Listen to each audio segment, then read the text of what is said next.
We are live. It's been too long, too long since we've chatted, folks, my people, my friends, and I had to come on. No matter what the schedule was, just to let you guys know, hey, we're here. We're here. We're still pushing. We're still chugging. We're still making it do what it do. And there's things happening in Haiti, and we need to talk about it. We should talk about it.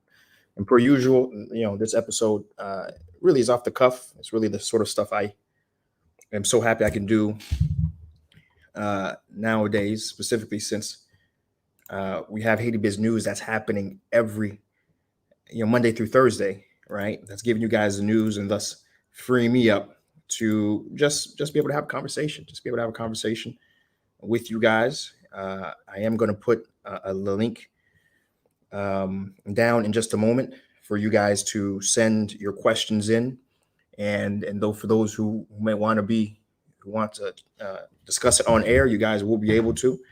For those who just want the question, we can certainly just talk about the question as well. So it's a happy Saturday today. Today is November 6th, 2021, right?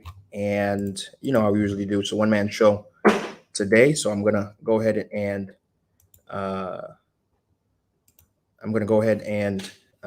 play the intermission video, and just so I can get everything up and going on my end.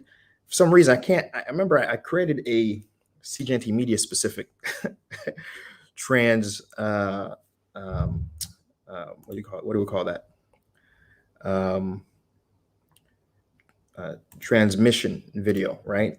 And for some reason, I cannot find that thing. So, fortunately, you guys are gonna have to bear with the Haiti Biz News, back when I used to do it. But I promise you, next time we get on air, I'll forget that figured out, hammered out, to get something a little more cool, a little more appropriate, a little more updated, right? All right, guys, be right back. Give me about a minute or two. Cool?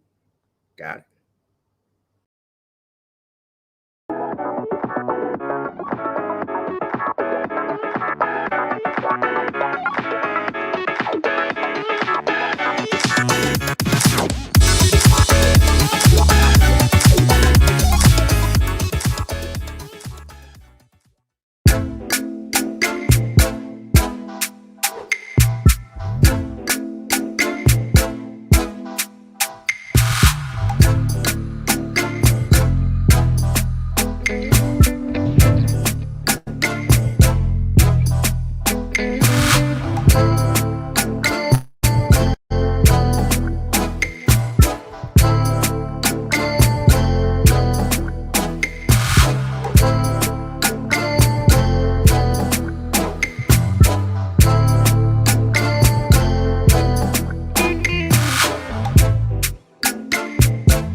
Yes, we are on YouTube. We're on Facebook. We're on apparently Twitter has its own formal lives, not going through Periscope anymore.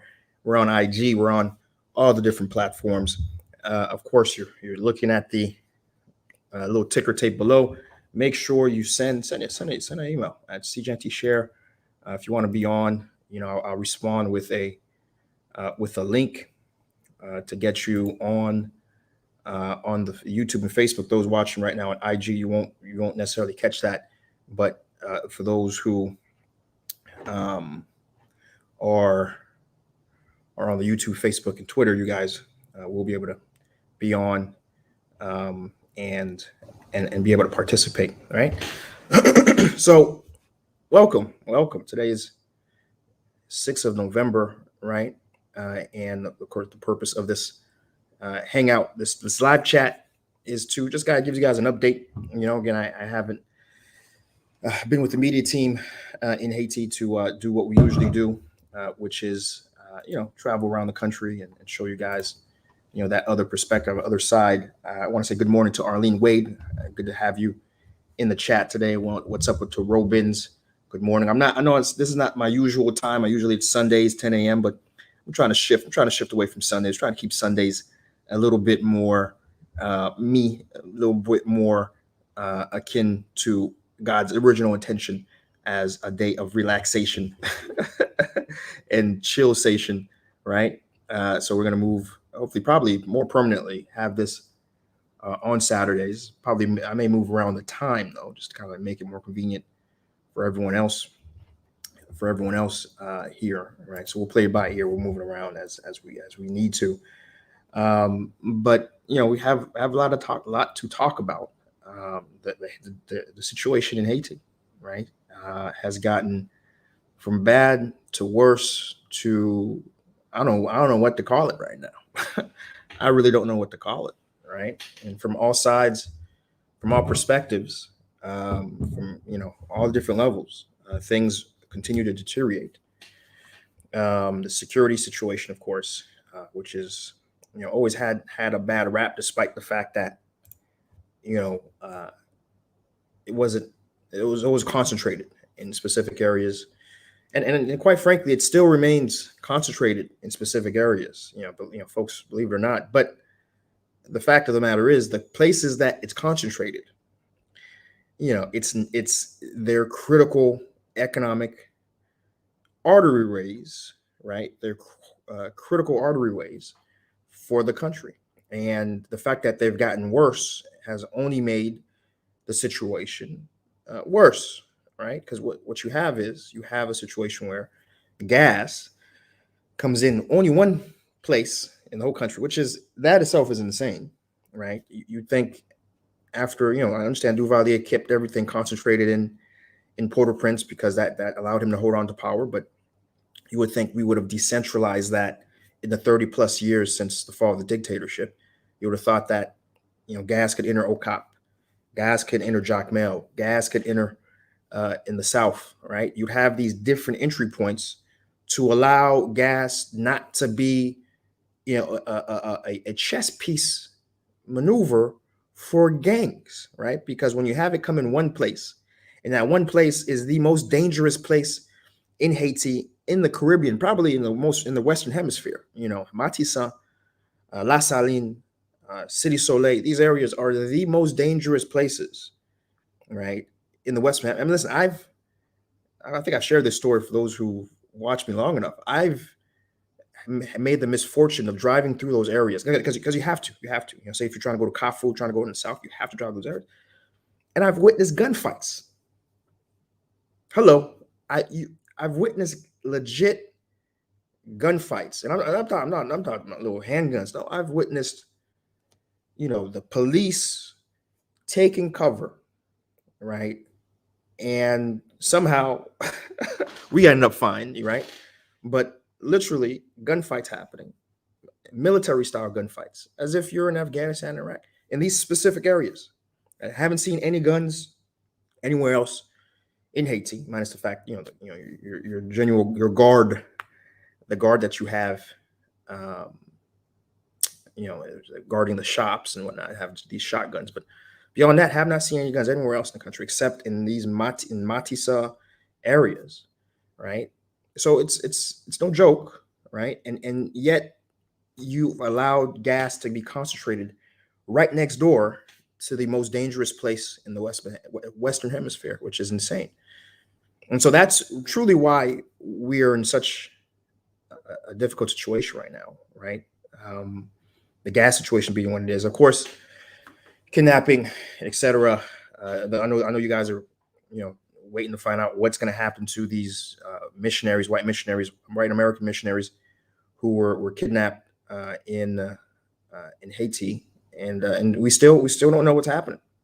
We're still at 3 weeks. We're still at 3 weeks plus and counting. Last bit of news that was reported was that they did confirm proof of life with some folks. But I'll be quite frank with you. A lot of you folks are like, well, when's the U.S.? When is the United States going to hop in? By the way, let me pause real quick for those coming in.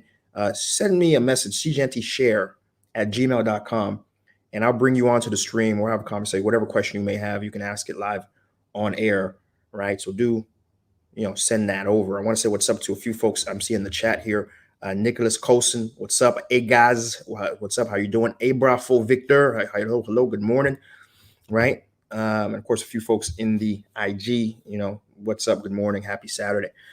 And so what I want to bring up is the fact that a lot of folks you're asking, what's going on with the United States? When is the U.S. going to come in, guns a-blazing, military troops, commandos come in and save their precious Americans? Of course, because America doesn't give a two tails up, tails down about Haitians, right? But they certainly should care about their American citizens, right? I'm sure you're thinking about that. Like, when's that going to happen? When is the number one military in the history of the planet, right? You're thinking that is going to come in, right? Drop their Rambo character, right? And free their citizens. You're thinking that. What's going on? I'm gonna give you a spoiler alert. A spoiler alert. I'm gonna tell you how this ends. You ready for this? Doesn't end the way you think. Why? Why may you be? Why am I sharing this that way? So it got brought to my attention yesterday that the U.S. Embassy updated their travel advisory, right? And said something very interesting, right? And I'm debating whether or not I even should share this. Like, I'm gonna share it right now, but with my words. But if I should share it, through the live stream, I can do a share screen and show it to you. But so for now, just take my word for it, unless you guys really tell me, hey, Chris, we need to see this. Which is, you have the U.S. Embassy sharing to say, hey, we're telling you not to go to Haiti. That's what the U.S. Embassy is saying. We're telling you it's been level 4, and that's when it was like a year ago and it was bad, and now it's worse, and we're telling you not to go. And I tell you what, if you still go, despite us telling you not to go to Haiti, here's what you're going to do. This is crazy. They say, number one, prepare your will. This is the U.S. Embassy saying this. They're saying, number two, if you're going to come to Haiti, right, designate someone to talk with the kidnappers. Because, yes, you're going to be kidnapped. That's what the U.S. Embassy is telling. It's on their website right now, right? That's saying, hey, if you're coming to Haiti, despite the fact that we tell you not to come to Haiti, prepare someone to connect with the media. Because when you get kidnapped and the kidnappers kidnap you, you're going to need someone, number one, to speak with them. And number two, you're going to need someone to speak with the media, because the media is going to come and try to speak with some people in your family, and you can just direct them to this one person you guys have. This is what the U.S. Embassy is saying. It's saying, if you're coming to Haiti, get kidnapper insurance.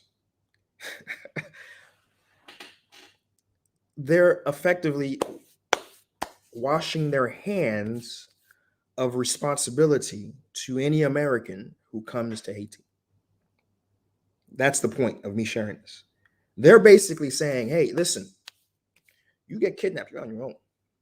We, the American government, has nothing to do with you if you choose to come to Haiti. Let's get back to my point. My point being, what's going to happen to these 17 missionaries? There was a story that came out early last week could have been the week before, where actually Paski, I'm sure I'm saying her name wrong, Psaki, she's the official White House spokesman, and they asked her. These came up towards the very end of one of the daily press briefings. What's going on with Haiti and what was planned, and she said straight up, she said, "Listen, we've been telling you guys, told these folks, not to go."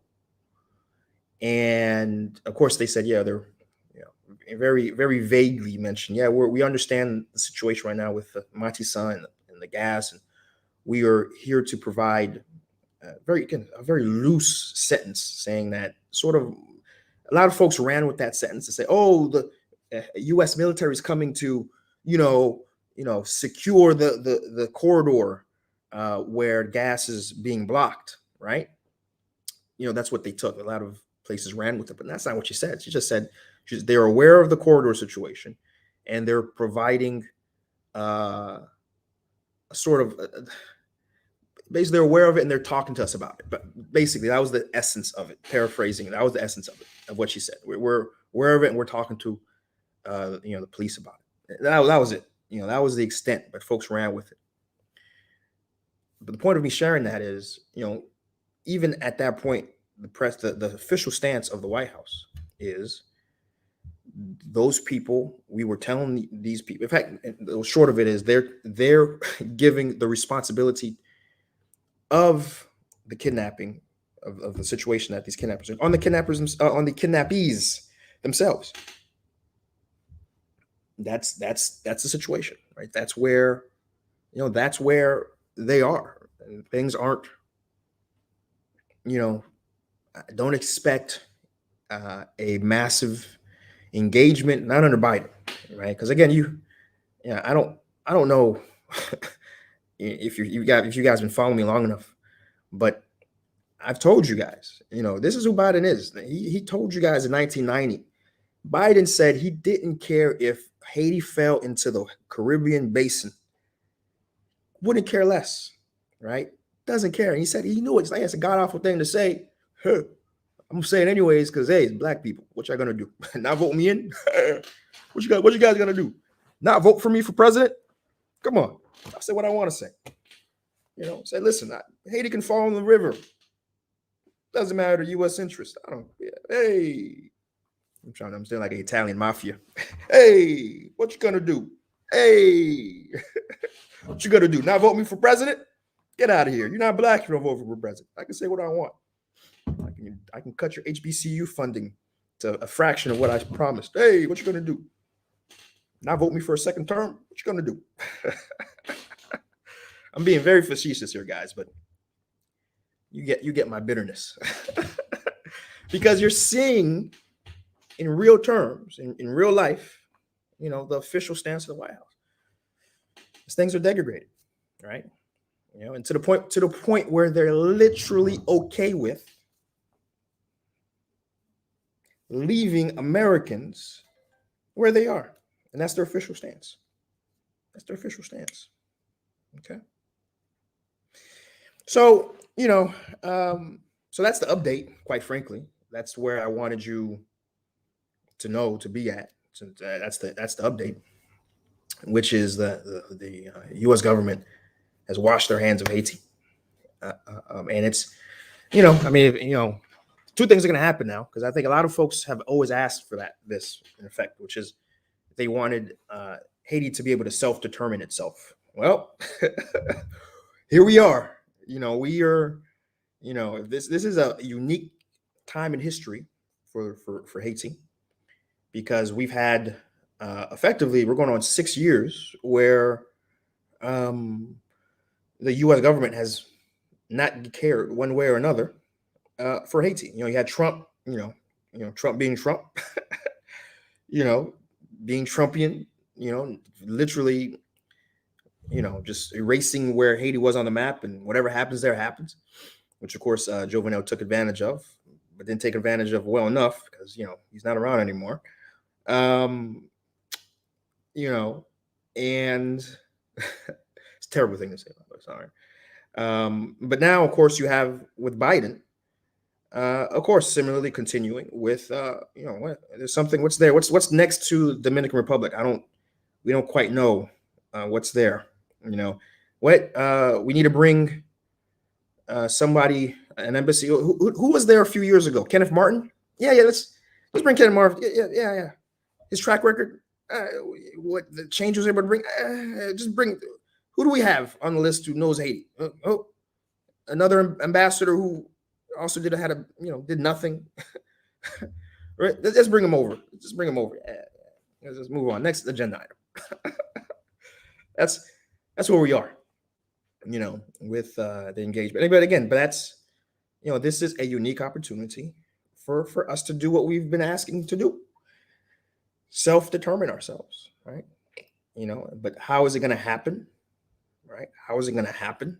I don't know. How exactly of this very weak, non-existent government takes control of its security situation, I don't know. You're keeping a very close eye on Dominican Republic because apparently the president Abini, I can't be bothered to say his name right. The president of DR, okay, has chosen to make Haiti a top priority for him, which on the surface you can say, oh well, yeah, DR, they're true friends of Haiti. They're the only country that really cares about Haiti and Haitians. That's what the Dominicans always tell you. They always say that. Well, we're the only friends of Haiti. Meanwhile, they nixed the one genuine pathway for our citizens, our nationals particularly, to improve their situation, which is education. They've said, you know what? There's too many of y'all here in our schools. We're not providing any more visas to any of your students.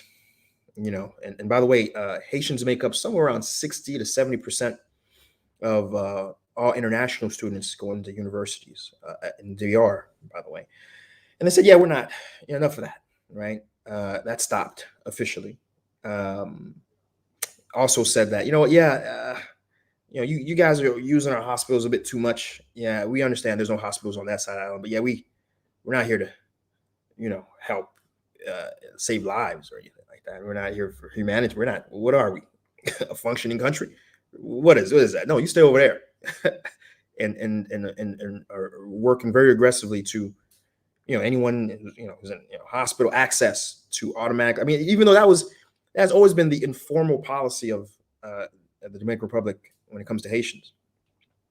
I mean, I've seen videos where you've had young Haitian mothers having to give birth outside of literally outside. You imagine you seeing a double wide door where people come into hospitals for Haiti from Haiti into the hospital in DR. Sorry, and they won't allow them to come in. A mother would give in labor say no. There's no the person's obviously Haitian passport, if that can't prove their citizenship, and literally they leave them outside of the hospital to give birth. And I've seen videos where the baby poops out. So that's always been an unofficial policy, but now it's effectively official now with the president of the DR, right? And so the DR president has made it a priority, right, to stay on top of the Haiti situation. And it's a very menacing amount of attention, I can tell you. It's a very menacing amount of attention that I don't quite understand it. I don't quite know where this is leading to, but I made a comment in the SeeJeanty WhatsApp channel. If it leads to them thinking they can come over to our side, the next live is going to be me in Matisan with barbecue saying, yo, we're fighting for the defense of our country. Let me tell you that right now. Yo, you hear me? If DR thinks, they can do something like come in and peacekeep, let me tell you something, myself and a lot of Haitians around the world will have a lot to say. We'll have a lot to say. That means flying in Jamaica, getting on a boat. But anyways, that's neither here or there. That's neither here or there. I don't believe that's where it's going to go. But certainly a lot of folks keep an eye on the amount of attention that is being given right now. You know, and I guess you can probably say I'm being a bit of a hypocrite because Chris, how are you saying on one hand the U.S. government isn't giving Haiti any attention, but now you're giving the DR,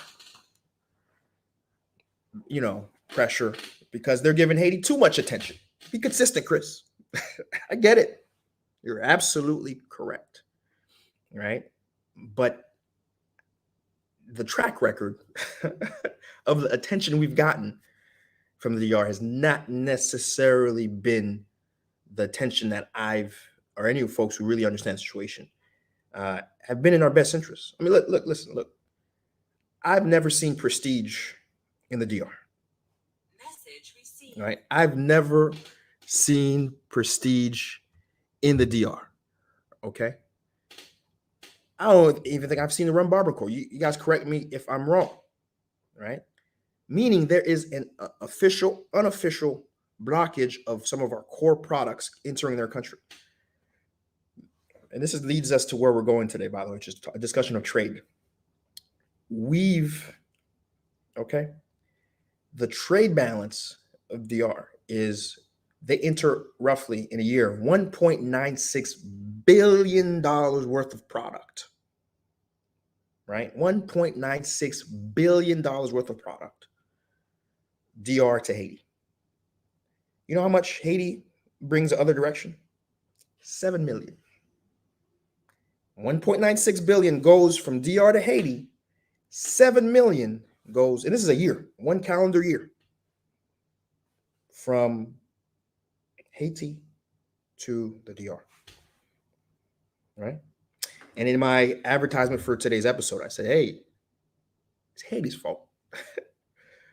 It's true. We're going to talk about that, right? But it's not Haiti's fault in the way you think, right? We'll talk about it a little bit, right? But 1.96 billion versus 7 million, you know, that, you know, is incredibly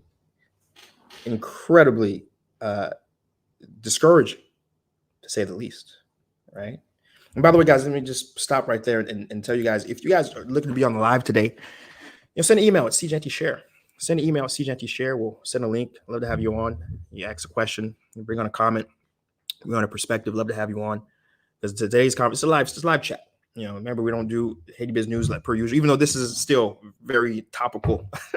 I can't help but inform you guys. But this is the point of the live chat, is really just that, just a live chat. So again, SeeJeanty Share. Let me type it in for you guys here in the comments. SeeJeanty Share. SeeJeanty Share at gmail.com. All right, let me drop that into the chat. All right.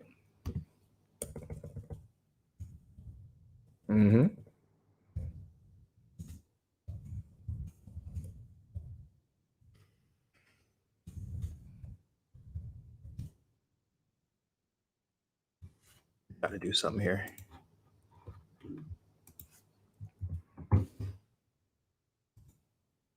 Okay. So let's talk about that. Let's jump into the meat and potatoes, right? Let's jump into the meat and potatoes. So let me see something here. I do have a. Okay.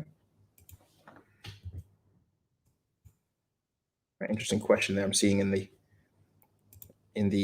emails here, sending some links out. Let's see if we can get some folks on here. So let's talk. Fundamental. I'm gonna laser focus on DR for a moment, but let's talk structurally. What is something that's absolutely plaguing the trade imbalance, you know, for Haiti? And I can tell you, as always, it's bad governance, bad government. Why is that? As you guys know, hyper distribution. Okay, hyper. By the way, let me share the website for you guys. I'd love for you guys to go check out the website. We're always looking for new wholesalers. No retailers. To stock our products. We have some of the best products out of Haiti. Some coffee. We have honey. We have black castor oil. We have a lot of really cool, interesting products we're selling. Again, we're a wholesaler, so we are, you know, selling in bulk for rock bottom prices for you guys to resell, individually on the type, right? And we also since started to sell on the type too, as well, because again, we're just, the goal for us really is to, get these products out in the hands of folks. So you do could, we added different buttons where you can find it on different websites. We're on Etsy, we're on Amazon, we're on We Buy Black. I know some folks were asking about that. Chris, get on Amazon, get on these places. I want to buy these. I want to buy one or two of these, right? So we have that. You see in the product section, that information and how to get on board. But so and we're bringing stuff by the container load. In fact, we have a container that's going to be coming out very soon, if not this week, next week. I've become very familiar with what it takes to import product, right? Import product into the United States. And I can tell you, it is a cumbrous, annoying, highly technical, and relatively opaque process, right? But I can tell you what, it's not as easy as just loading up a container of stuff, right? First off, Haiti doesn't produce stuff, so it's hard to find stuff that's even of value, particularly to bring over here, right?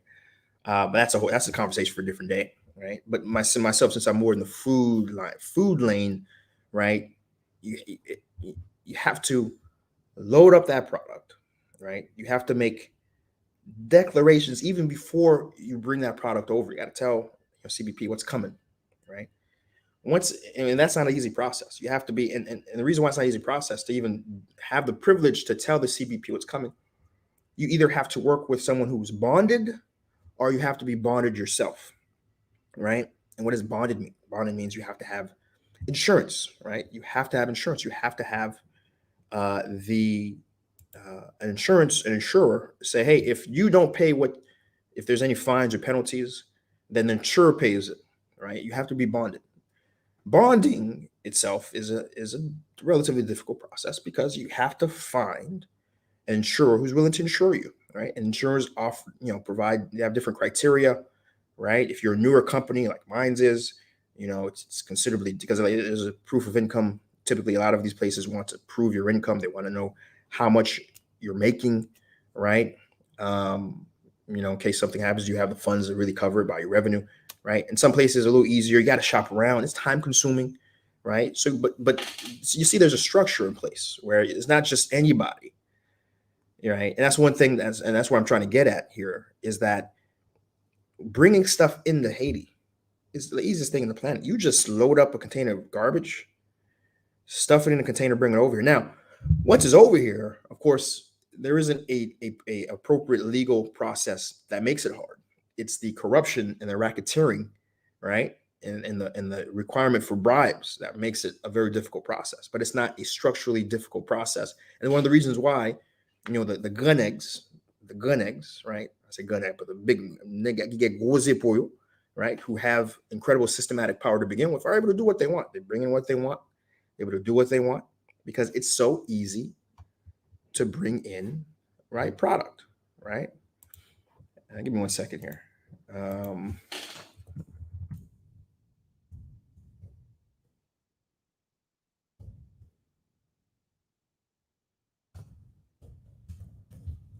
Okay. Right. And one of the reasons why we have a situation where, you have as many weapons, because and that's just the gun names. I'm not even, I've had stories where politicians are able to come into a port and say, hey, don't look at my stuff. What do you mean? I told you, don't look at my stuff. Don't look at my container. Don't look at my box. Don't look at my crates. Don't look at my pallets. This belongs to Senator Intel, Deputy Intel, right? And they bring their product in, oftentimes paying very little fees, import tax, douane, as they call it, and without any security clearance. Right? This is not. I'm not blowing the lid on anything, right? Folks probably next, Chris, you're talking too much. Chris, this is common knowledge. It's common information. Everyone knows this, right? Everyone knows this. And that's all it takes to import to the country. Of course, if you're a Mali just trying to bring stuff in, that's another issue. Because anyway, you can just bring it in, but of course, it's going to take you a while, potentially to get it out, 6 months plus. But you'll get it out eventually, and then you're selling, right? America, there's process in place, right? And if you don't know that process, you bring in product that you shouldn't bring in, that product will be blocked, and you'll have to bring it back in under your own dollar, or it'll be destroyed, right? That's it, right? And this is what I'm learning. This is an experience, it's a process. And every country, by the way, every country has their own process. Every country has their own hoops that you have to jump in, to be able to bring a product in, depending on what the product is. Haiti doesn't have process. And that's my point here. My point is that Haiti doesn't have process, right? A refutable process because quite frankly, it's not an easy thing to bring product into another country on purpose. It's not an easy thing on purpose, right? On purpose, right? Actually,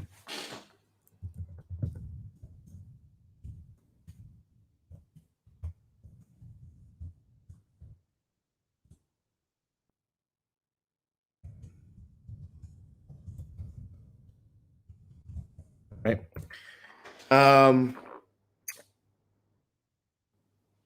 On purpose, because the domestic industries that you're bringing your product in to compete with is the priority for a government, right? That's how it works, right? But for Haiti, that's not the case. It's not the case because of what I just mentioned. A lot of people are making a lot of money bringing product in, right? The government's base tax structure is based a lot of the government revenue for the year. The little bit of money that actually ends up getting to them on top of the corruption that happens at the port. That's where they make the vast majority of the budget for the Haitian government comes in through that medium, right? The vast majority comes in through that medium, right? And so it's to the interest of the Haitian government to keep that system going, keep the system of imports going. There's no money out of exports. We don't see, even though you could grow, the companies could grow a lot bigger, provide more jobs, payroll tax can increase, business tax, corporate tax of entities can increase, right? And over a period of time, not only is your economy more structurally vibrant, but then you are making more money. Nah, who has time for that? Most politicians are only here for 5 years. They got to get their money. And why do appropriate systematic change to improve the state of a country when you're only here for 5 years and it's about getting as much money as you can, so you can buy $1 million home in Canada and retire with the rest of your family. You see what I'm getting at here? Do you see how I want to say it's Haiti's fault, right? See what I'm saying? And so the situation, of course, is, again, you have a one-sided trade situation with what happened. I mean, I'm picking at the DR, right? I'm picking at the DR, but it's really true for all countries, right? Maybe the U.S. With the rice imports, right? It's a one-sided affair, right? And that's where it boils down to. And what's funny is, I say Haiti, right? But it's also a one-sided affair with Haitians at the individual level. Why is that?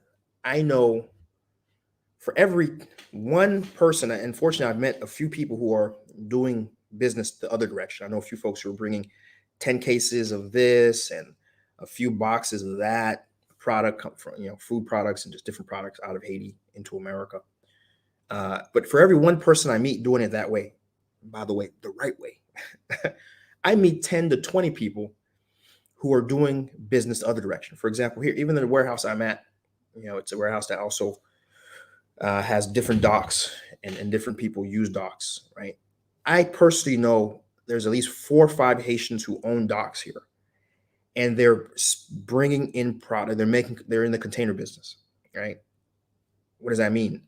One dock, they seem, again, I don't really, I'm on my business, but one doc seems to be focused on mattresses, right? I guess they're on Craigslist, they're on OfferUp, they're on these different places, and they buy mattresses.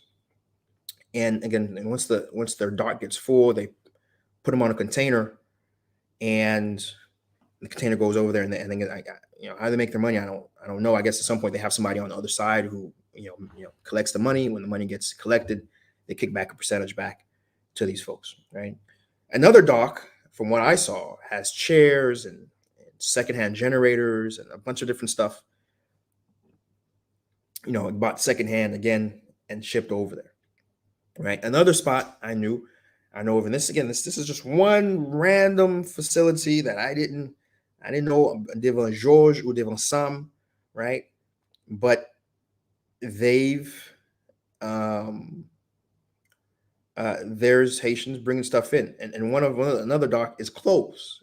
They're collecting just pepe, put them in boxes, and sending them out to to Haiti, right? That's just three, just one random warehouse, right?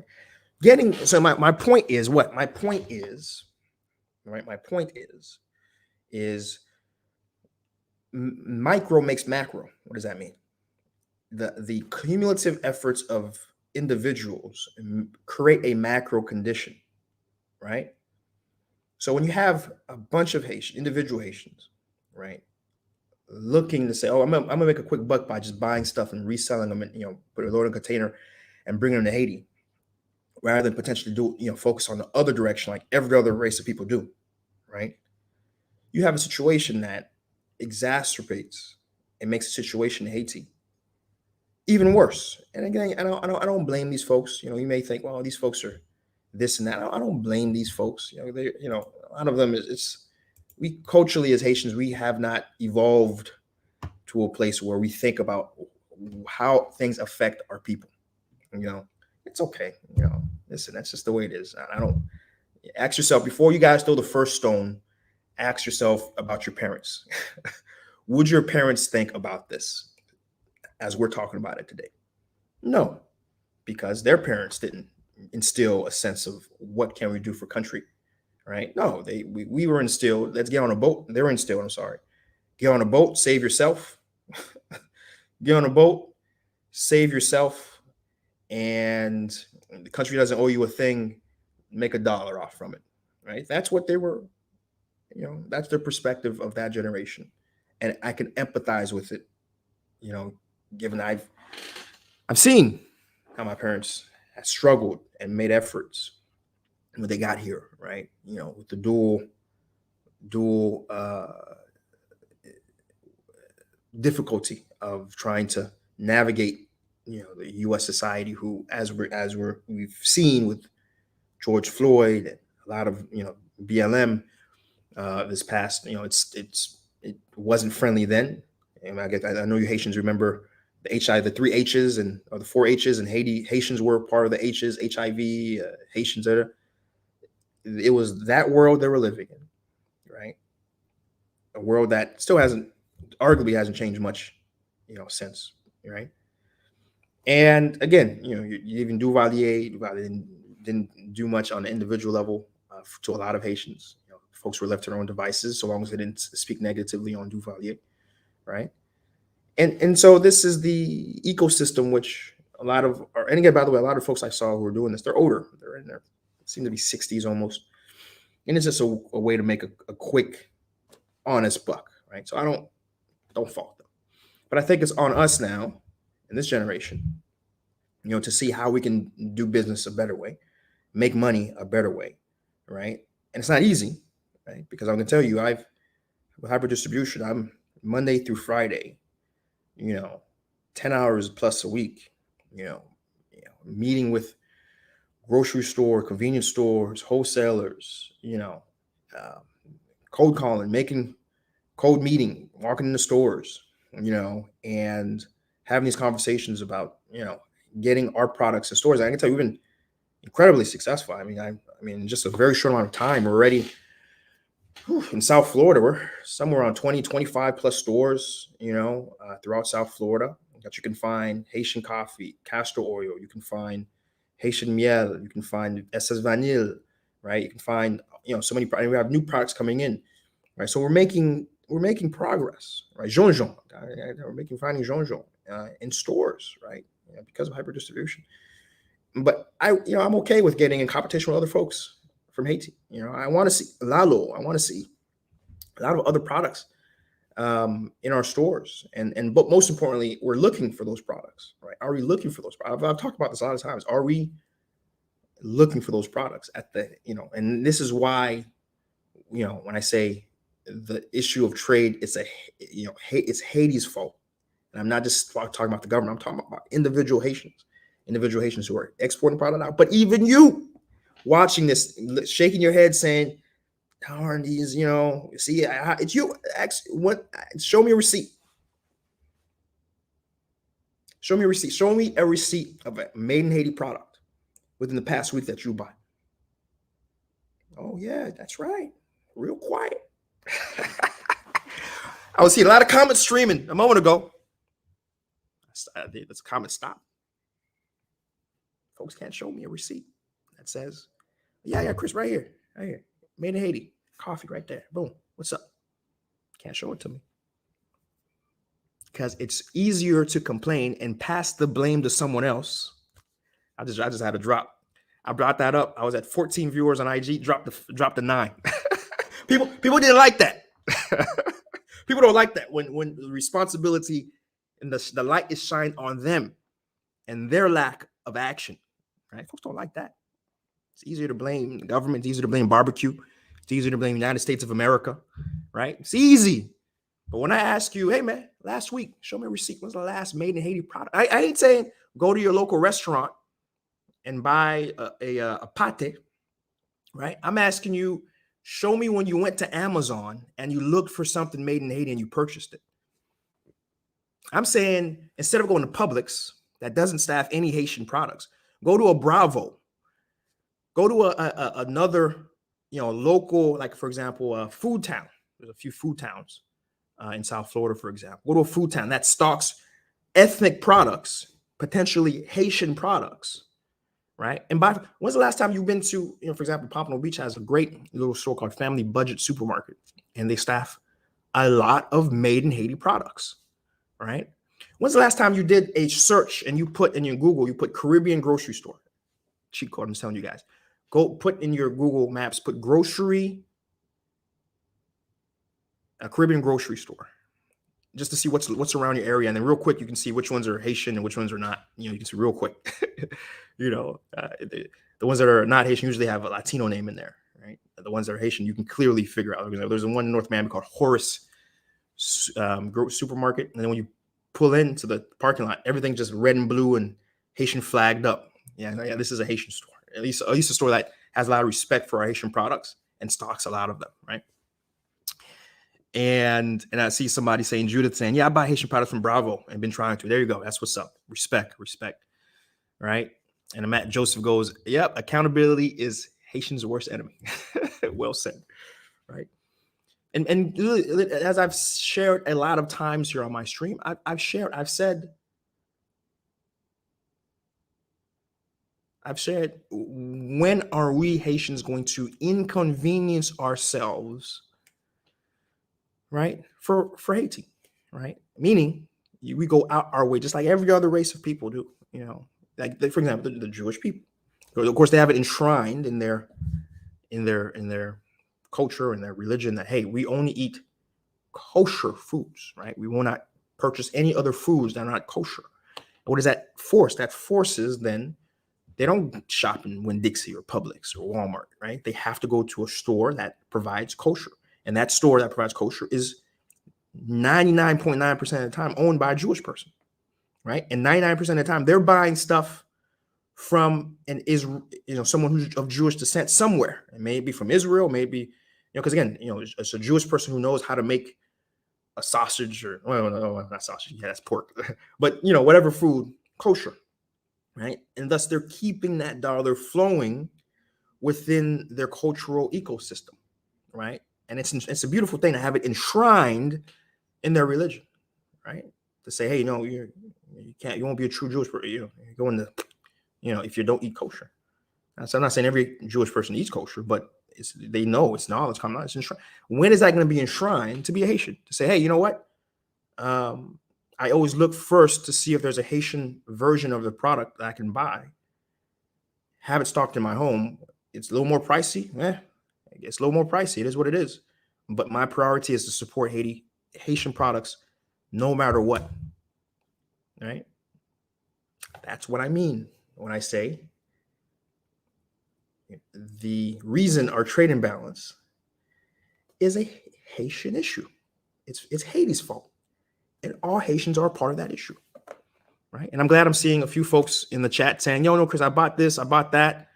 Right. I bought this, I bought that, recently. Thank you. Thank you for, but we have to keep in mind, we have to keep that going and keep it cautious. A first step. Right. It has to be. I'll give you an example. When I go to these grocery stores, right. And the biggest pushback I receive before they stock one of our products. Yeah, Haitians don't spend money, man. What do you mean? What do you mean Haitians? Yeah, man, if it's too pricey, man, they won't buy it. No, they'll buy the cheapest thing there, regardless of where it comes from. Right? Yeah, your product's not going to do well. And my product tends to be like maybe $1 more. I go to the aisle and I see, what everything's priced at. And it would be nothing more but $1 more. But the grocery store manager says, yeah, I love to, Chris, but listen, Haitians don't really buy Haitian products like that. They just buy whatever. Meanwhile, Jamaicans have their own aisle. Why? Because Jamaicans are purchasing Jamaican products. Jamaicans stay true and will not buy something that they could use to make food or eat that doesn't come from Jamaica, or at least a Jamaican here. Hats out to my Jamaicans. Wagwan. Any Jamaicans are watching. Wagwan. Right? Street Productions. Yeah, no, there isn't. But here's the thing. Street Productions puts up a great question. You might want to try targeting some African community shops. Here's the thing. This is another mind-blowing thing. And though I'm not gonna, that's a whole different topic for a different day, quite honestly. I'm not gonna get too much, but to keep it short, grocery stores, these shops are almost universally owned by Spanish people. I probably want to say 80% of all the stores, grocery stores, these sort of ethnic community stores, are owned by Spanish people, Cubans, Dominicans. That's really the big two, quite frank, right? 80%. The other 15% Arabs, but the Arabs tend to focus more on the convenience, the gas stations. My products don't really go there for now. I may have some products that might be going in there soon. But the rest are Arabic, right? Meaning there's a small sliver, and that 5% is mixed. I can tell you, it's even that 5%, probably 3 to 4%, 3.5% is Indian. Indians own the last amount of percentage. And the final little sliver is everyone else. And everyone else includes Haitians. I can tell you, I can hold on one hand out of the countless stores, dozens upon dozens of stores myself and my sales team have gone into, that it's actually Haitian owned, right?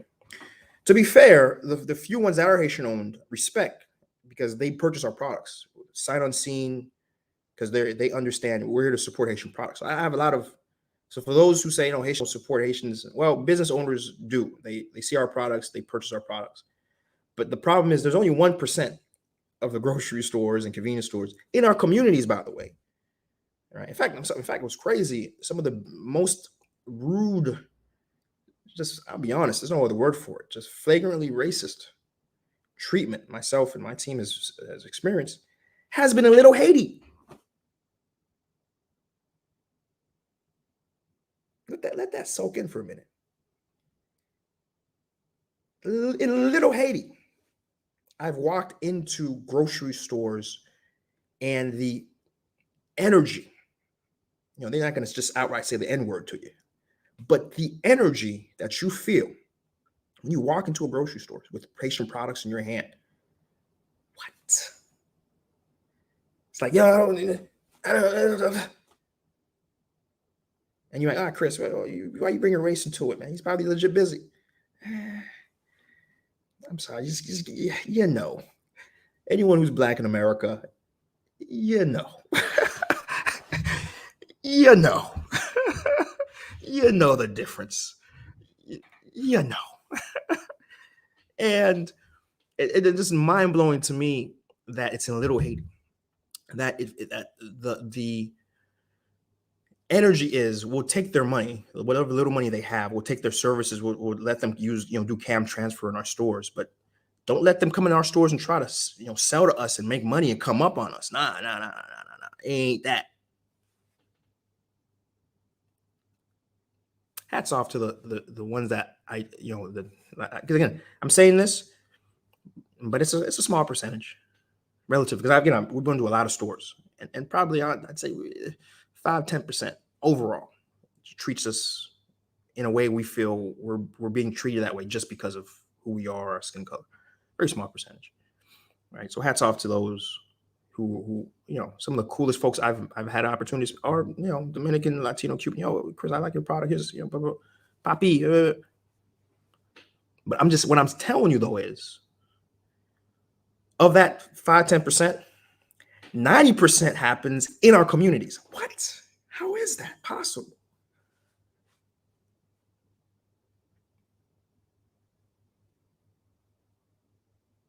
And I can tell you, quite frankly, it's because we, the same idiom continues. We don't own anything. We're quick to go to the quickest fads. I know a lot of young Haitian men there and women. They're quick to get on Bitcoin, and they're quick to do a real estate flip. It's very slow to invest with each other, in each other, right? Very slow. None doesn't happen. No one does structural businesses. Everyone does a quick car wash. Everyone I know is a tour entrepreneur, right? Not too many decide to open up a grocery store or buy a grocery store, right? Which leads to trade imbalance, because you have a guy like me and other people, I'm sure who've came before me, who've tried to do these businesses, and they've met, just blockades, because at the end of the day, when other people control your food and control the means to get to your own people, right?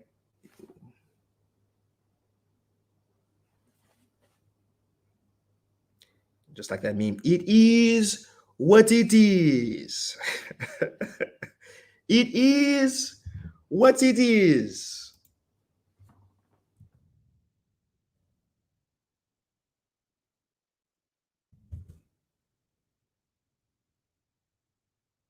Somewhere, bear with me.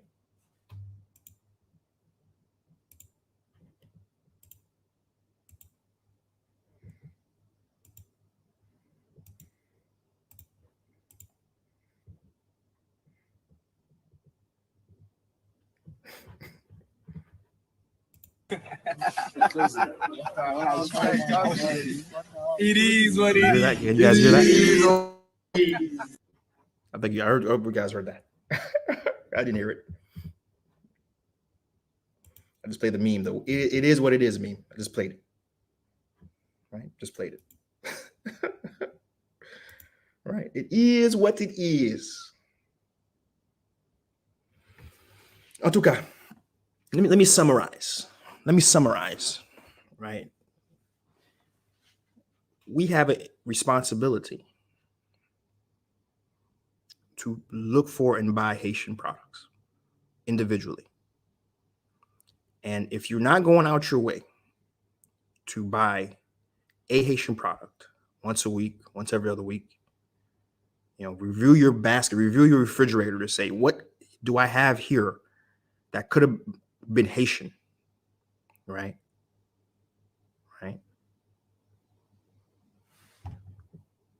Right.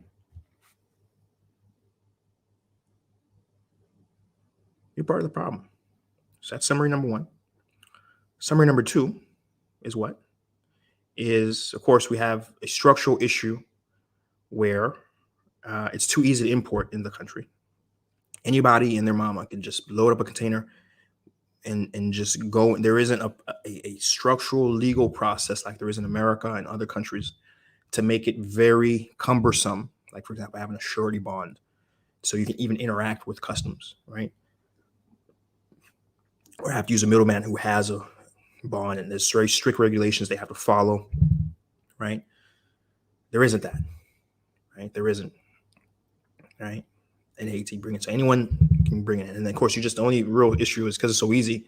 A lot of real corrupt people have stepped in between every person along you're going to talk to is looking for a dollar to suck out of you because they know it's so easy. And why not? Why not make a quick dollar? That's our culture, of course.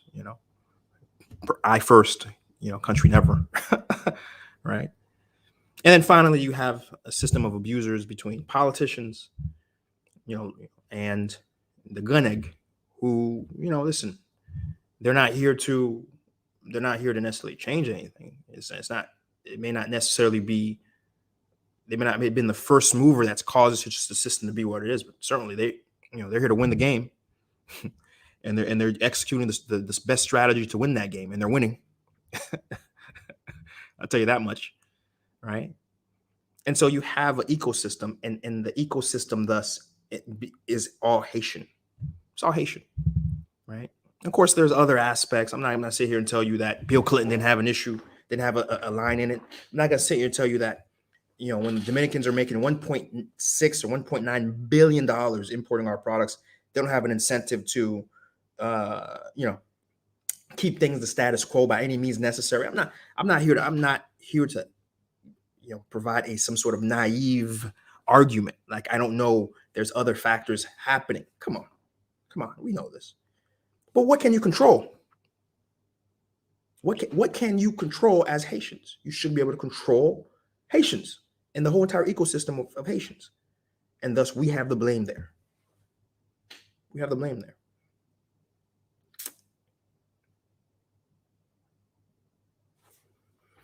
And that is the situation with our trade imbalance. And how does it change? How do we move forward? Listen, I don't know.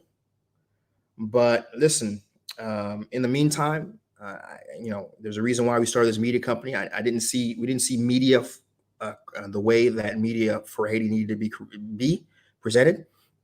So SeeJeanty was created, and incredibly, we're almost at 18,000 subscribers. Even though I'm not even producing the same at the same ferocity, the content that I really do enjoy producing.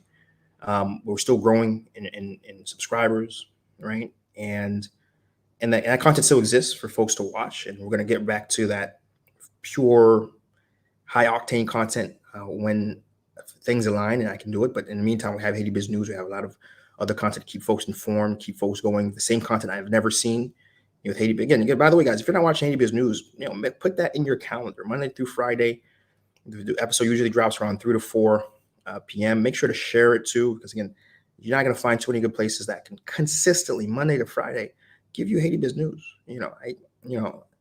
Our views. I'll be quite frank. I feel our views should be a little higher than what they are. Quite frankly, I feel like I should be hitting at least 1K a day. If everyone's doing what they need to be doing in terms of sharing and watching. But okay, I'll leave it alone. I've always said, I don't care if one person watches my video. I'm going to produce it because it needs to happen. It needs to exist. It needs to be a part of the content sphere for Haiti, and we'll keep doing it because it needs to be done, right? And again, I've never been one that blames others. That's why I won't come on like 99% of media for Haiti, because it's easy. I get why folks do it. It's so easy to blame, and it feels good because you see, it's not me the problem. That's not me. It's that guy's the problem, right? And we human beings are so easily attuned to hate. We're attuned to love a very small amount of people, right? Our village. And then we are programmed to hate everyone else to the point of murder, right? We are wired to be able to dehumanize other people, right? And murder them. Because if we don't murder them, then they murder us. That's the law of the jungle. That's how we lived for hundreds of thousands of years, is how we've lived. And just because we're in this new age of Bitcoin and, wireless driving cars, or driverless cars, we're not deprogrammed from our base emotions, right? Which is why you have so much more content of folks, you lagi Creole yo, you have lagi bêtis sou grand nèg yo, you have lagi bêtis sou le gouvernance yo, you have lagi bêtis sou Saint-Domingue, you have lagi bêtis sou Bill Clinton. Tout le monde sait ces problèmes là, right? But the focus will never be for them. What are they doing? In a real fashion, not just a little charity drive they've done. They've collected a few book packs worth of product. What have they done? I'll never be that, right? But I can tell you, I will be on my deathbed knowing, hey, listen, I lived the life the way it was supposed to be done. We created a media company that's producing some of the best imagery of Haiti, on Haiti, consistently. I don't see anyone else doing it. That's one of the biggest compliments I ever hear. Like, Chris, you're consistent, man. I love that compliment. Even here, as I'm, as we're pushing the business stateside and I'm running into people who've seen the content, that's the biggest compliment, man. Chris, you're consistent. I love it. The fact that we, have an outsourcing company that is providing Haitians jobs, we have, translation, stuff like that over the phone. So we have a staffing company, again, focus on jobs, real points of misery, but putting them in a way where it's helping as much as possible and doing it in a for-profit model that can sustain even after I'm gone, right? And of course, now we have this distribution business where we're purchasing products from Haiti and we're getting them out to the world. We're starting in America, of course, but the goal is to get out to the world, right? Soon, over time, but in bulk, right? And so I can tell you the work that's being done, I'm satisfied. And I know it's going to lead me, it's not about being financially successful, but being able to look myself in the mirror and say, hey, have what I've done really improved and bettered my people, right? And I can tell you, and I will tell you, it's always going to be yes. It's always going to be yes, right? Even though potentially, again, I can make more money doing it the other way, but that isn't what drives me to tick. It isn't, right? And I'm always glad that we have, the folks we have here on SeeJeanty. I always am very humbled. By the way, just one more time, SeeJeanty share if you want to be on the stream. SeeJeanty share at gmail.com. Send over a question and you'll read it on air, right? I'd like to get at least one person on air before I head out. We're pushing our time limit here. I'd love to get one person on air, have a little quick conversation with someone. So feel free, come on air, and we have a brief conversation. You ask a question, drop a comment, something, so come on, bring on. Don't be shy. Don't be shy. I'm not Kevin Samuels. I won't belittle you. I'm not Kevin Samuels. Don't worry. Just come on. Women are invited. Come on. Men, come on. But yeah, so that's where we are. And again, a lot of folks have asked me, Chris, where are you right now? And again, I'm stateside, not for any other reason except for my business. In fact, I was just last week, I was in Haiti because I had a few things related to the business I had to do. I had to fly in and take care of personally, even though ironically, I, didn't do any of what I thought I was going to be able to do because the gas situation. And then it was like 3 days back to back of grève, like the whole country was shut down. And so there wasn't much that could be done. I could do during those days. So it was quite frankly a wasted trip, but I was there in any case. And what's keeping me from coming back is just I have to be here pushing this side of the business. You know how it is. You know, as a business owner, no one's going to give the amount of effort, energy, care than you.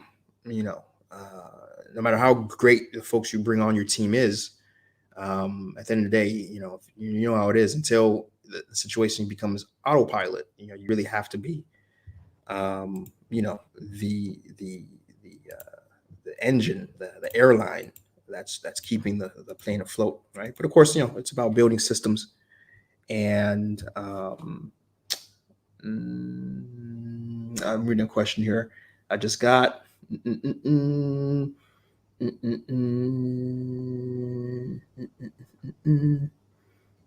guess this question I probably will just respond personally.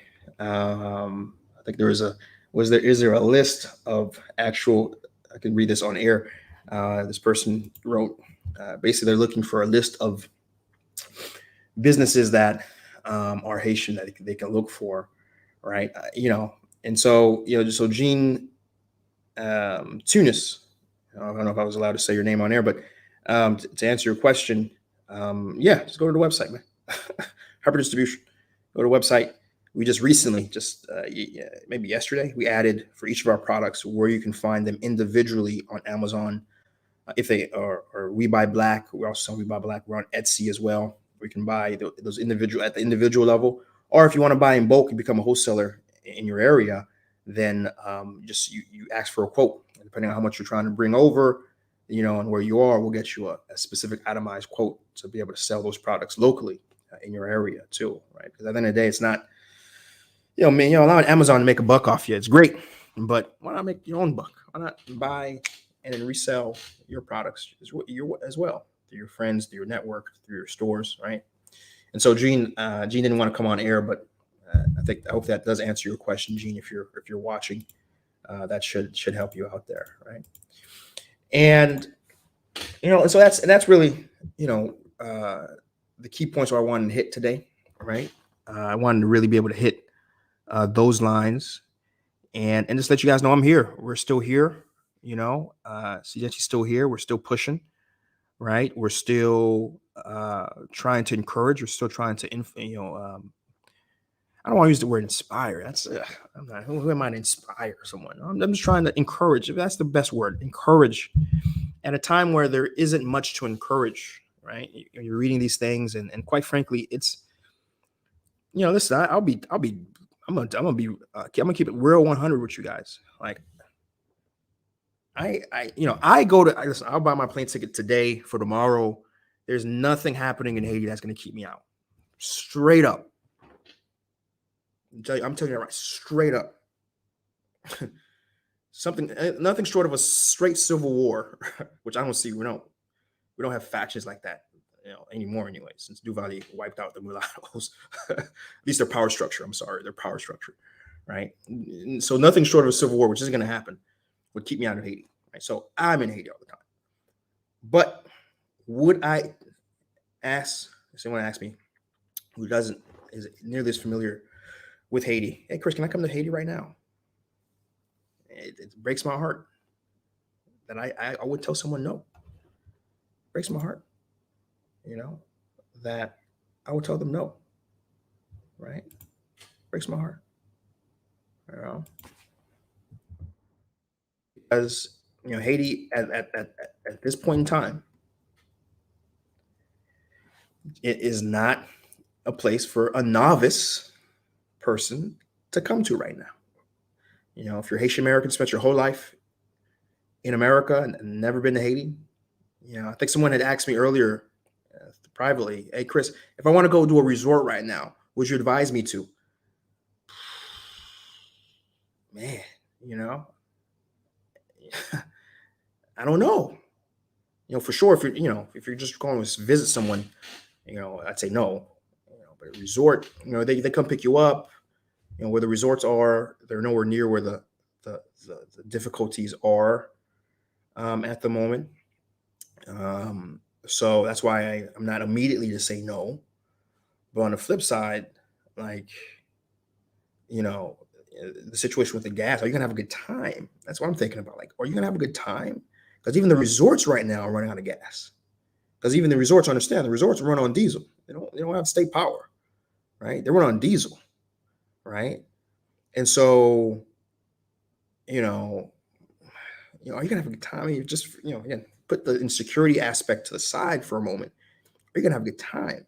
Is the place you're going gonna be able to pick you up from the airport because they may not have gas to put in their vehicle, right? So that's kind of where I'm at with it. Like the degree of inconvenience right now in the country. It's I've never seen that before. On top of the insecurity that's existing. All right, so that's kind of my perspective. If someone was to ask me, Chris, would you come? This it breaks my heart, but I would say no. I don't want to say that, but I have no choice. Like, I'm conscious of the experience the person would like to have, would want to have, and you're not going to have that experience right now. Right? I'd say wait a year and see how things pan out.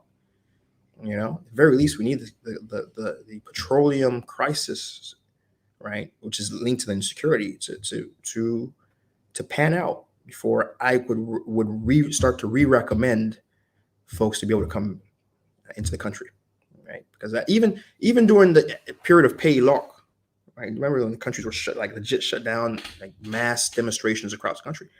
I was telling folks not to come then for the same reason I'm telling them to come now. Not to come now because what experience would you have if you're locked in your hotel and you can't go out because the roads are blocked? They're burning tires, right? I'm still, I still feel very strongly that Haiti, despite everything that's happening, remains one of the safest places in the Caribbean. I believe that firmly, aggressively so. The statistics, excuse me, pan that out for itself, right? But in terms of the experience you're going to have, you're not going to have a good experience given the incredible issues we're having right now with gas and the incredible amount of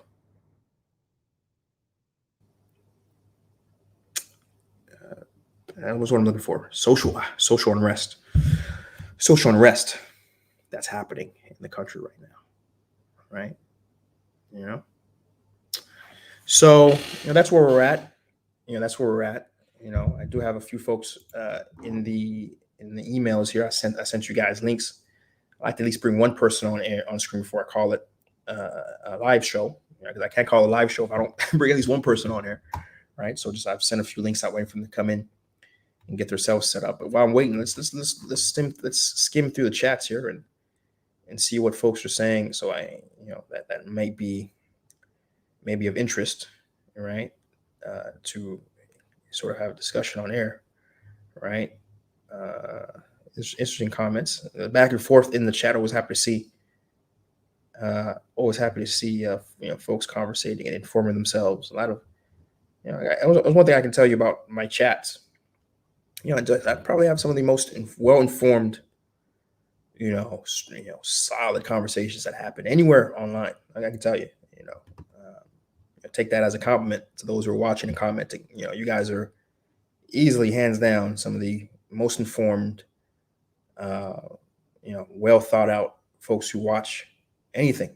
Because I've seen, I go to other people's live streams and the amount of ridiculous comments that exist. I mean, quite frankly, I can tell you, folks know better than to come to my chat and engage in the same, buffoonery, right? And buffoonery, illogical conversations that happen everywhere. I mean, I don't want to call out any particular other brands, but go to your top favorite brands and look into the comments, and you'll see what I mean, right?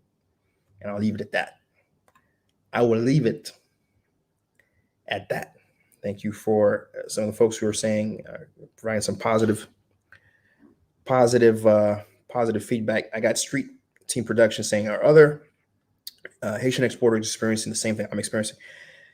Quite frankly, yes. If you guys follow Hypro, you know I did a advertisement that tried to get other folks for us to help them bring their products in. And we had some folks reach out to us, and you know, there's two types of people that hit us up, and there's three, and of those three, two we couldn't help, and here's why. They're bringing too many products at too little quantities, right? Because each product needs to have, and we talked about this last episode. You guys can check out the last episode to understand how to export product out of the country. You got to do something called phytosanitaire. Each one has a cost of around $220, right? And it's really expensive if you're bringing out too many products in. It's just hard to recoup that, right? And if it's too little of a quantity, you're not going to sell enough volume to make a profit, you know, and make money, right? And number two, what was number two? Oh yeah, the cost. Regrettably, the cost, you know, for a container, it really does necessitate you bring in a lot of product, right? You know, just to let you know, I mean, I know some container companies, they go as high as $3,000 for a 20-foot container, right?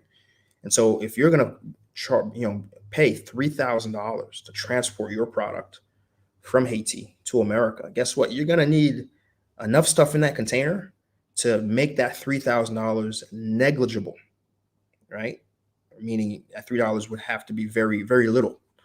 You'd have to make somewhere around, you know, profit, you know, $15,000, $20,000 profit off what you're bringing to make that $3,000 a relatively small percentage of, you know, that overall cost, right? And so when you're bringing in that little product, it's hard to make that money back. But most importantly, you feel the cost a lot more, right? Because at the end of the day, you know, I'm having to charge for that space, and that space has a specific earmark of profitability, not the cost. I don't charge. In most cases, this isn't me, by the way. This is all companies that in Haiti, and I've done my research. We're easily 30% cheaper, 35% cheaper than any other company on the market. Just FYI. But even at that 35% cheaper rate, it still can be pretty expensive. I'll give you an example. A product that has probably around 100 kilograms of weight can run at most other companies anywhere from $500, right? $600, $500 to ship out, right? That can be pretty expensive for someone, for most people actually, right? But it's earmarked at the profitability, not at the necessarily true cost, right? Because it's earmarked at the cubic feet and the space that it's taking and the amount of money needed to recoup the full cost of that container and make it profitable for the folks involved, right?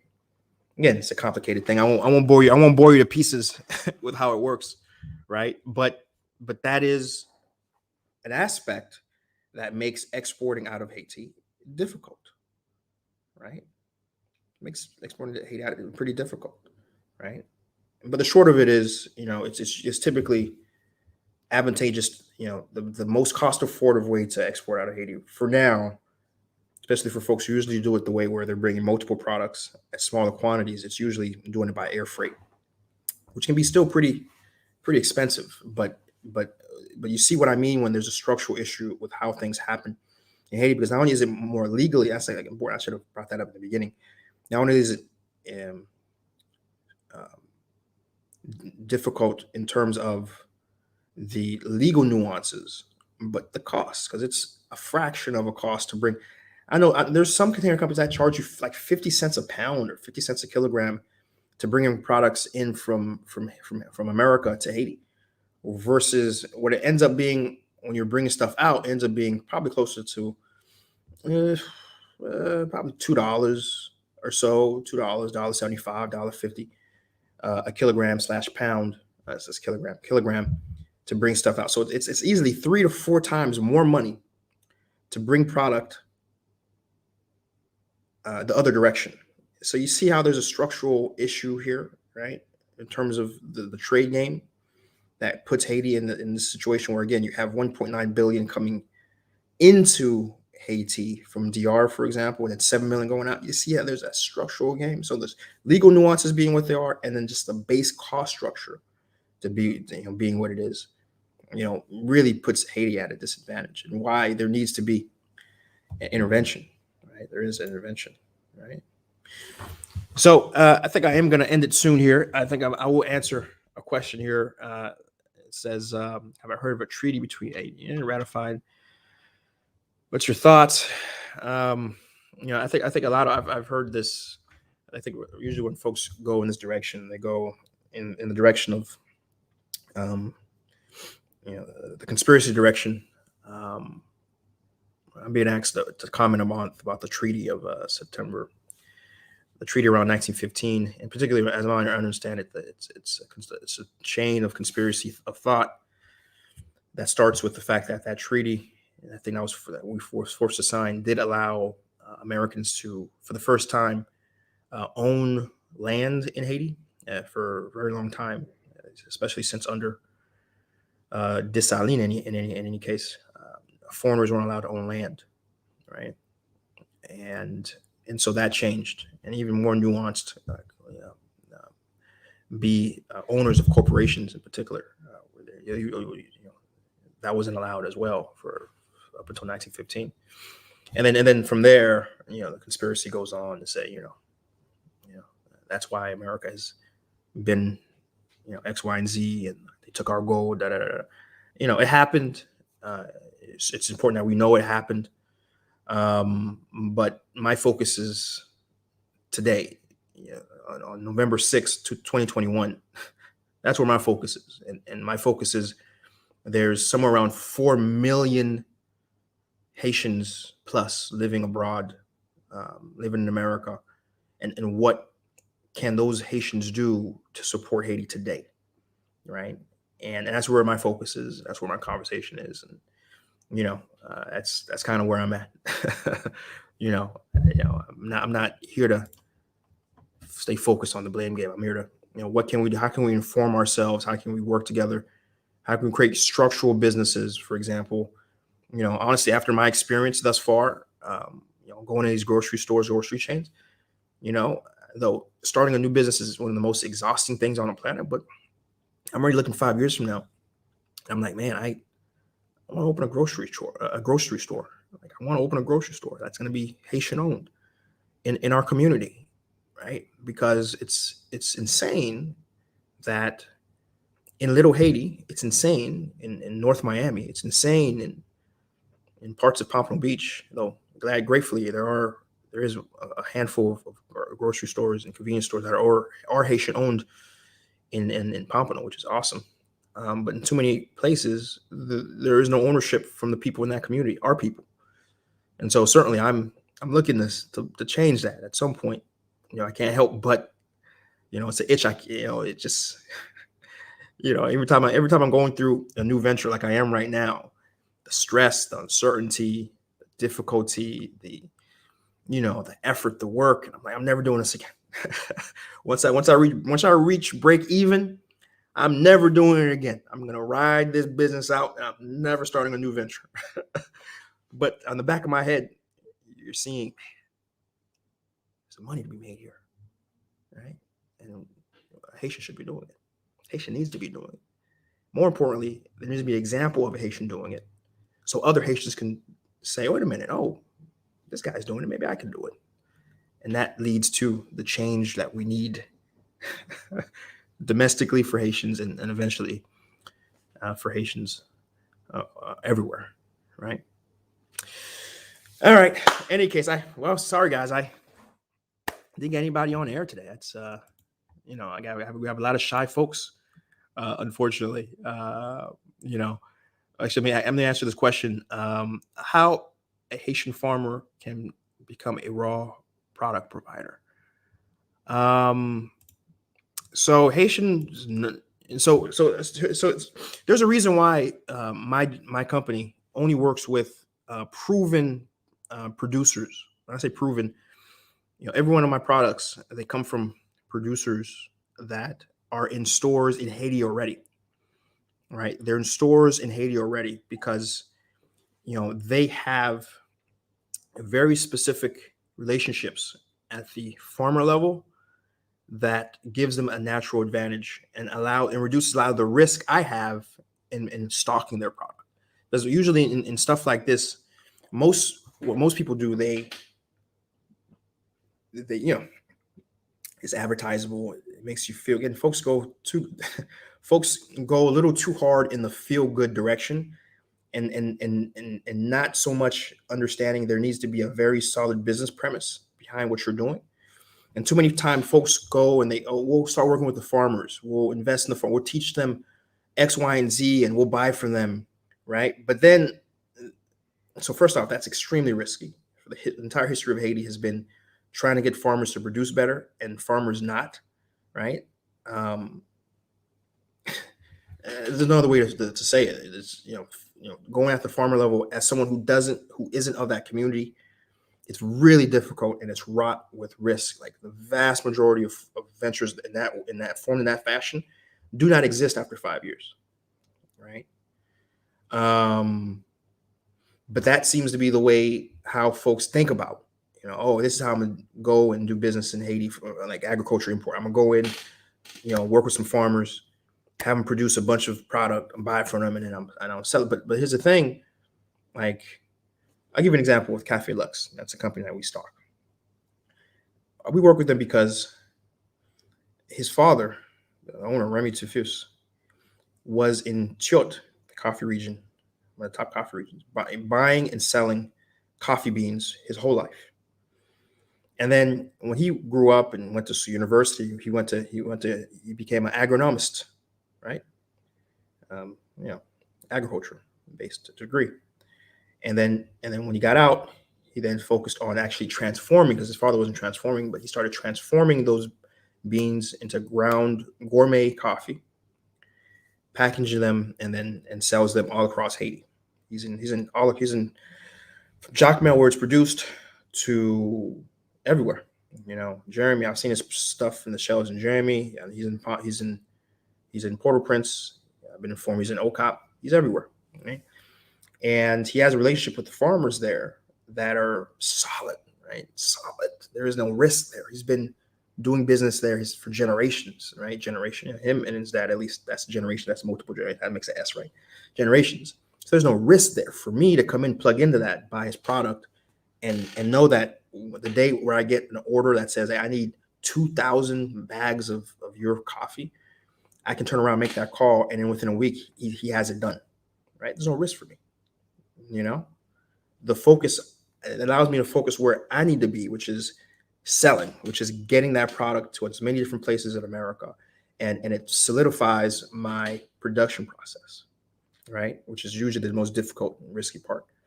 Most Haitians don't think that way, right? Right.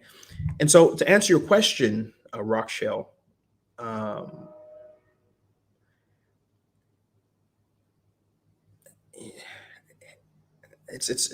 you're asking me how a Haitian farmer can become a raw product provider, but they know they grow it, and then there is a whole network that exists in Haiti, informal network, where Madame Segas will come to your farm. I have a farm, my farm in Paya. You should go watch the episode, guys. My dad came to visit. We've been more involved since. We had a massive harvest of potatoes, and mayok, which is a type of potato, type of root. And guess what? We took it out the ground. We told a few Manasegas to tell their network that we're gonna have harvest on these days, day 1, day 2, day 3, last month. And they came, they put it in their sacks, and they sold it. They went away with it. And they gave us money for it, right? Bunch of money for it. So they know. And if you're asking, when you actually start doing business and you have a farm and you start just talking to people, they'll tell you. It's not rocket science. You just ask a few Madame Segas and they'll tell you, yeah, we'll come and pick it up, and then we'll turn around and sell it to a transport and or people contacts we have in the city or the nearest big market. And then we make a little margin off that. We sell it and resell it, and then we finally sell it on detail and make our real profit, right? Yeah, that's So I don't. Yeah, that's really what it is. There's a network, there's an informal network that already exists. Tap into it, and if you don't know, ask other farmers, and that's how they do what they do. Okay, hope I answered your question there, Rock Shield. All right, so that's the end of our stream. We had a solid hour and a half, 2 hours. We chatted, informed. Hopefully this live was informative to you guys. If it was informative, please share it. Share the stream. Let folks know, hey, watch this video at minute 130 or minute 35. He says something really interesting. Check it out. We'll try to get back. I really wanted to do this at least every other week, but man, again, I try to always make sure you guys understand I'm not a media person. I'm not I'm an entrepreneur first, and then I do media to kind of help bring in other entrepreneurs into the fold. And I can tell you it's not easy. Even today, I have a whole, in fact, that's one reason why I got to end this. Got a whole bunch of work to do today here in the office. I'm here in the office, here in the warehouse. It's not easy, but I do know I got to make that time for you guys. And so we're here. And that's one reason why I'm not as, for now, it's definitely gonna be next month. Right. But certainly as soon as this venture can even out, right, and it can get into autopilot, which is how I structure everything I do, we'll be back and start doing live streams more often, right? And we'll chat, whatever the topic is, topic du jour, we'll talk about it as we talked about it today. So make sure you share the stream. Make sure you subscribe if you're new to this and you haven't really subscribed yet. Make sure you subscribe to our video. Same thing on IGs. Make sure you subscribe to it. Check out our archives. We have so much really cool content, real cool videos from all over that we've been to and gone to. Go check that out. Certainly check out our sponsor for Haiti Biz News, by the way, Valo Canez. Do check them out. Great source to buy furniture and appliances, right? And you can buy it from their website and deliver it. They do it. So got to mention, give a shout out to them. They've been a very consistent, supportive source for us. The SeeJeanty WhatsApp group, by the way, got to mention that real quick before I head out. It's a place where we have a community of 40 plus folks, and we're supporting each other, working with each other. Do go ahead and consider becoming part of that community. Let me actually drop that link in real quick, and you guys can come participate. For a monthly fee, which goes to 100% to the media content that we're doing, particularly the staff, because it's a staff. We have an actual host, we have a show note writer, we have our videographer. We actually have infrastructure in place to ensure that we provide news, and it's on autopilot for me. I mean, I am still an editor. I still every month, every day, I look at what has been prepared. I provide my comments and my inputs, but it's really a process that's on autopilot. It doesn't really involve me much at all, outside of the editorial aspect that I do, and which takes up maybe 15 minutes a day. But a big part of that what allows us to do that is the SeeJeanty WhatsApp group and the folks in there who are, I guess I'm in there, by the way. I'm, drop answers and my perspective, contacts, whatever I need to do to help the folks in there. I'm in there, but they're helping each other, which is really cool, right? And doing their own separate meetups and growing and driving success. That's the coolest part of the WhatsApp channel. And so, feel free to take a look at that. But most importantly, it helps support what we're trying to do here at SeeJeanty Media. So do check that out. In addition to sharing the video, which is free and helps us as considerably as well. Right. And of course, hybrid distribution. Check that out. Right. Do check out hybrid distribution. You can check out our products. I'll drop that link here as well. Right. Do check that out. Check out our products. Become a wholesaler. Buy a minimum amount. And sell it locally. Or buy just one unit. We're on Amazon, on Etsy, or on We Buy Black, right? And so do check that out, right? And that's it. That's where we're going to end it. Thank you so much for spending a Saturday afternoon with me, guys. And per usual, you know what the saying goes. We'll be back at it again. And we're back at it again. Peace.